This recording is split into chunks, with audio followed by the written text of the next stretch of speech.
Quintet Plus de ce samedi 24 janvier 2026, direction l'hippodrome de Paris-Vincennes. Et oui, c'est parti pour le plus grand week-end des passionnés de trot.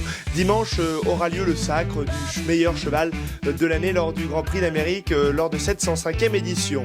Mais ce samedi, c'est bien évidemment le prix du Luxembourg, le petit prix d'Amérique, souvent appelé comme ceci. Et bien évidemment, une grosse journée qui nous attend avec le prix Ourasi et le prix Bold Eagle, deux groupes 1 pour des chevaux de 4 et 5 ans. Ça va être absolument intéressant, voire très intéressant.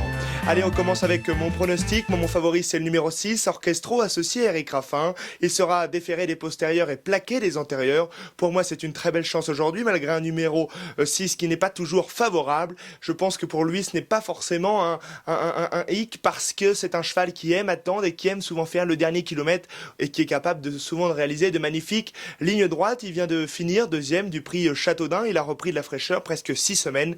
Pour moi, c'est le cheval à battre lors de cette épreuve.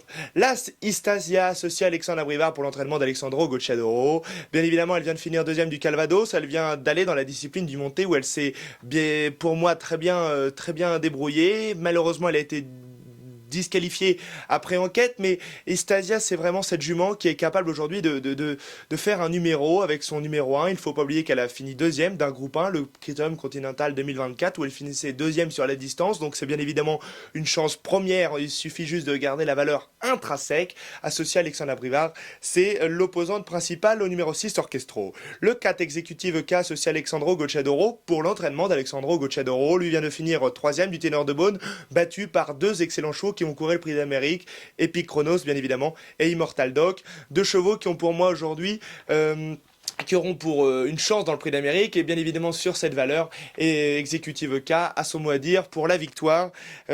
Troisième du Marcel Laurent sur la distance, il sera déféré des 4 pieds, c'est une très belle chance. Le 12 Working Class Hero associé à Mathieu Mautier. Il ne faut pas oublier que l'année dernière il avait réalisé le meeting dernier, je vais même dire, il avait réalisé un meeting exceptionnel. On parlait même lui de pour courir l'Amérique. Il sera déféré des 4 pieds associé à son fidèle partenaire Mathieu Mautier. Il est capable de rentrer dans le trio gagnant si ça se passe bien. On se rappelle que ce cheval-là a la capacité de tout faire dans un parcours, courir caché, voire aller devant s'il le faut. Et j'ai mis un outsider dans ma combinaison, je l'ai mis assez haut, 5e, Canto Avis, associé à Benjamin Rochard. Il sera déféré des postérieurs et plaqué des antérieurs. C'est un top cheval qui est très dur, capable de faire quelque chose. Il ne faut pas oublier que c'est un cheval qui a couru à des niveaux bien plus relevés qu'aujourd'hui. Et s'il arrive à prendre la tête, ou s'il arrive à être dans le paquet de l'avant, j'ai envie de dire qu'il a une chance, malgré un numéro 14 qui lui est défavorable, c'est-à-dire en seconde ligne, derrière. Mais je pense qu'un wagon va se former, ce qui va pouvoir le ramener. Le 5, Jankovici, qui sera déféré des 4 pieds, associé à François Lagadoc. C'est bien évidemment le trouble fait de cette épreuve, battu dans le prix de Belgique, où il finissait 8e, mais c'était la note, en finissant très bien, 7e du prix de Bourgogne, en étant également la note. Pour moi, c'est vraiment la chance, du moins le trouble fait de cette épreuve. Il a un numéro 5 qui va l'avantager, il sera déféré des 4 pieds, il peut bien évidemment rentrer dans le trio gagnant, mais bien évidemment j'ai essayé de faire des choix, et faire des choix c'est également mettre des chevaux plutôt en arrière, et Jankovici, malgré des lignes et des notes qui restent superbes, je l'ai mis en 6e position. Le 10, Isofu Duchesne, qui vient de finir deuxième derrière Hubble Duvivier. C'est un cheval qui est très dur, associé à Paul Ploquin.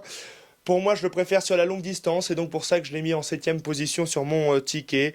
Mais bien évidemment, il a sa chance pour les places. Il ne faudra pas oublier qu'il partira derrière Istasia, qui est une jument qui part assez bien à l'autostart. Et puis je vais finir ma sélection avec le 3. Hannibal Tuileries, qui a un excellent numéro, associé à Mathieu Abrivard, qu'il sera déféré des 4 pieds. Il vient de finir 2 fois 5e dans 2 courses différentes, et 2 courses de différents niveaux. Une course qui était assez intéressante, et une course vraiment très intéressante où le niveau est un peu plus relevé lors de sa dernière sortie. Je le crois capable de prendre une part active à l'arrivée de ce Quintet Plus si tout se passe bien. Et bien évidemment, avec ce cheval-là, il ne faut pas faire plus d'efforts qu'il faut. Il faut seulement avoir le bon parcours et finir en trompe comme il le sait le faire magnifiquement.